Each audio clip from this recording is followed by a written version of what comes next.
Hey, what's up, you guys? Bloody Jacob here to bring you my weekly review of HBO's Game of Thrones.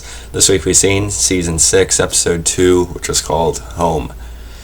And I apologize for the lateness right off the bat, but, with work and everything, it's become a lot more difficult to, get these reviews all out at the same time, as well as having to review the Season 3 premiere of Penny Dreadful, which is great, by the way, as well. But, I did get around to watching Game of Thrones, of course. It's one of the best shows out there. It's one of them I really love focusing on. But I just watched it with my girlfriend the other day. She's also a pretty avid fan. And, this episode overall, I thought it was a really, really strong one. I think this one I even enjoyed a little bit more than the premiere, I think. Of course, it answered a big question by the end of the episode, of course, with the idea that the Red Woman would be resurrecting Jon Snow. And, okay, I don't think I can hold off talking about it anymore. Jon Snow is back. I'm really happy about that. It wasn't, I admit when we actually seen Jon Snow, wake up and start breathing and stuff, my girlfriend and I, we pretty much cheered and, embraced. So that's the feel it brings out of you, even though it was pretty predictable, this is the thing a lot of us were expecting, ever since the end of Season 5, a lot of us were saying the Red Woman was going to probably bring him back in Season 6, and that's what happened. But at the same time, it's still very satisfying to see him back, and I'm really looking forward to seeing what he does now. Of course, dealing with Thorne and the rest of the men who betrayed him on the Watch, Ali and the others.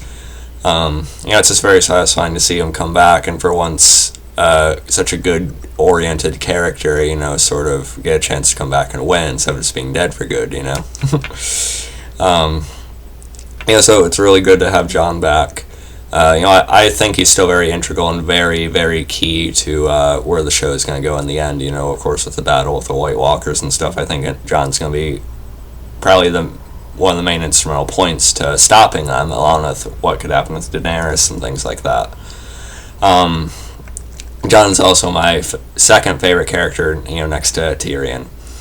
But so that stuff was all really good. It was, they tried to make us guess a little bit. We had Melisandre go about it after Davos had asked her.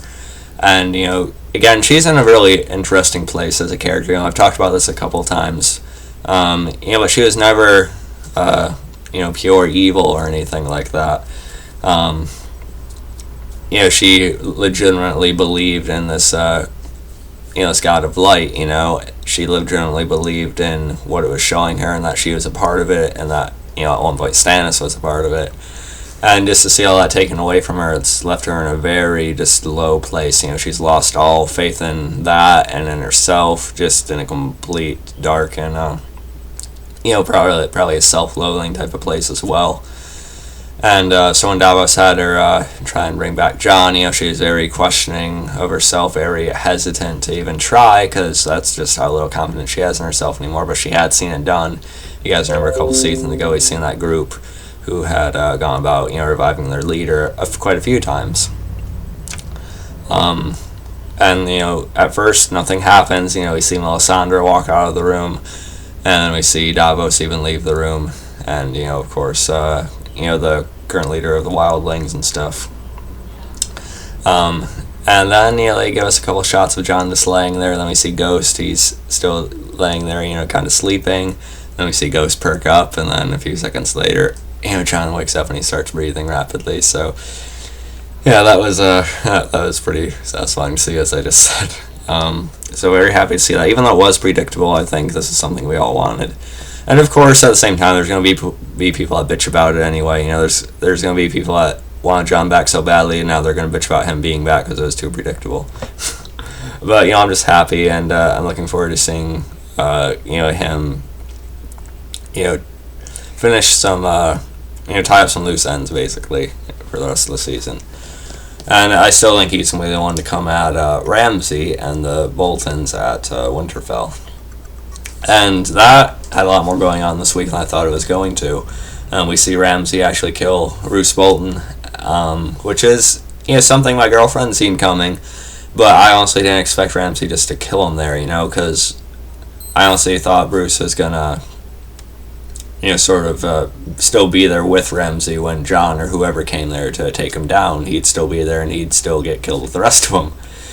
Because if you guys remember, he was the one that, of course you guys remember, he was the one that killed Robb and such.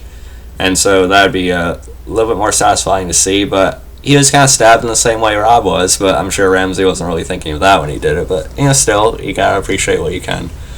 But Ramsay kills his father, and he takes over, and the guy who is trying to, talk to him, Ramsay just tells him he was poisoned, and out of fear, the guy basically finally agrees to it.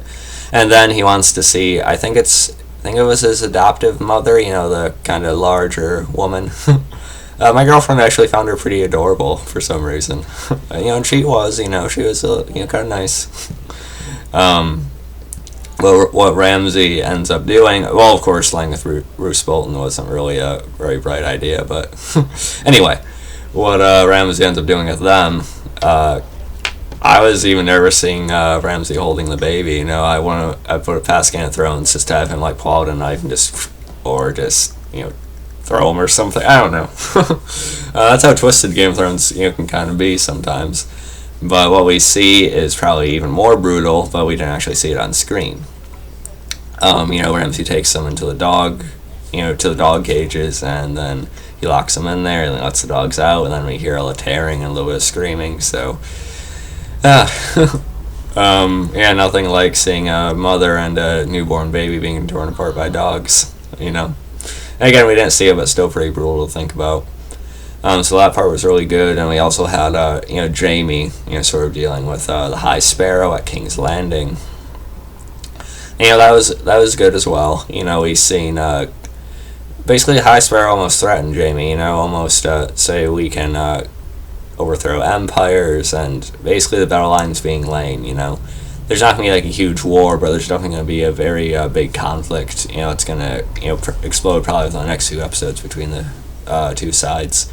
We know that Tommen also is getting more and more impatient and wanting to confront the High Sparrow over Marjorie, especially.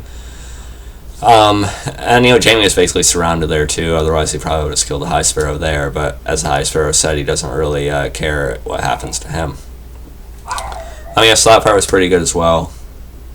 And then we also had Tyrion, and one of my other favorite scenes of the episode, freeing the dragons. We got to see some of the dragon intelligence when they realized that Tyrion was doing, sort of leaning or turning their neck the way so Tyrion could pull out the boulder, the screw or nail in it, whatever it was. That was a really good scene. Intense. I didn't think Tyrion would be burned alive or eaten or anything like that, but still it was a little bit tense. With your favorite character being around 2 hungry dragons. That was a cool scene too, and Tyrion basically telling Varys if he has an idea like that again to punch him in the face. So that part was kind of funny, and basically Tyrion realized that he needed to be free, going to be chained up like that forever, even while Daenerys wasn't around and stuff. So that part was good as well. We also had Arya, a little development with her, again still in the streets, blind. Girl comes to her again. Arya tries to hit her, misses. You've been seeing this for the past couple episodes, and as much as I like Arya, her side of the story hasn't really been overly interesting for the past season or so, but at least we're starting to get some traction here, and finally the stage of it is over, and Arya's going to be taken in again, so we'll see what happens with that. We also had Bran. I can't believe I almost forgot to mention this. This is actually towards the beginning of the episode, so sorry that I'm getting some of it out of order here. But, Bran, we see him still training with the Three-Eyed Raven. And correct me if I'm wrong, but it seems like the Three-Eyed Raven's played by a different actor than where we've seen him at the end of Season 4. But nonetheless, he's training with the Three-Eyed Raven, and then he's starting to, see visions of the past. He goes back and sees his father and Uncle Benjen as a kid training. It's kind of fun seeing Eddard as a kid like that. He's a little bit more brash, cocky, and arrogant. Which is a far contrast to where we've seen him in Season 1 and stuff, so it's cool to see that. We even see a young Hodor, the guy's commenting on how he could be unstoppable if he ever learned how to fight. And apparently Hodor's name was Willis, and he could actually, talk, pretty well. So now I'm wondering what actually happened to Hodor as a kid, what does Hodor actually mean, since his name is Willis? I don't know. But it's actually kind of seriously interesting. I kind of hope they show us more about his side of things. That'd be interesting. But yeah, so that stuff is pretty good as well. So good to have Bran back. And yeah, so I'm sure there's other things in the episode I didn't talk so much about. Let's only look it up real quick. I'm going to try and see if there's anything that I immediately see that I want to talk about right away. Just give me a second, guys. Please have patience.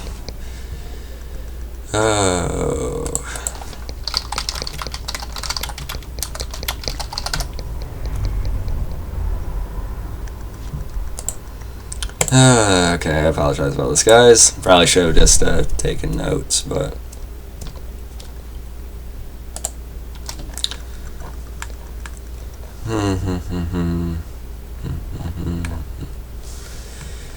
Oh yeah, also stuff with the Greyjoys. Of course, we see the uncle. He basically ends up killing Theon's father, and basically the sister, vowing to find out who did this and how she wants to, how her father would have wanted her to be the one to take over. And that part was okay. I kind of liked the shots on the bridge and stuff with the rain and the storm and stuff. It was pretty cool. But again, the story with the uncle is kind of introduced out of, I don't want to say out of nowhere, but it's kind of just all of a sudden just there, and we're supposed to care so much about it. The only thing is, though, that Theon's, going home at this point as well. We also had that scene with Sansa, talking to him in this episode, and Theon basically leaving, and him sort of still feeling so guilty over betraying Robb and different things like that. So Theon may be heading into some serious shit here. But yeah, so that's my overall thoughts on the episode. Very good episode. I think it was even stronger than the premiere was. We had plenty of good stuff this episode with Tyrion and Ramsay, Jaime too. Of course, the main thing being that Jon Snow is alive. Again, something we all figured, Jon Snow is back. Something we all kind of knew was going to happen, but still very happy to see it. So yeah, I hope you guys enjoyed this video. Again, I apologize for the lateness, but I'll always get my reviews up to the show when I can. It's a show I'm always going to pay attention to. So yeah, you can follow me on Facebook, Twitter, and theprincewolda.com. Catch you guys next time, and peace.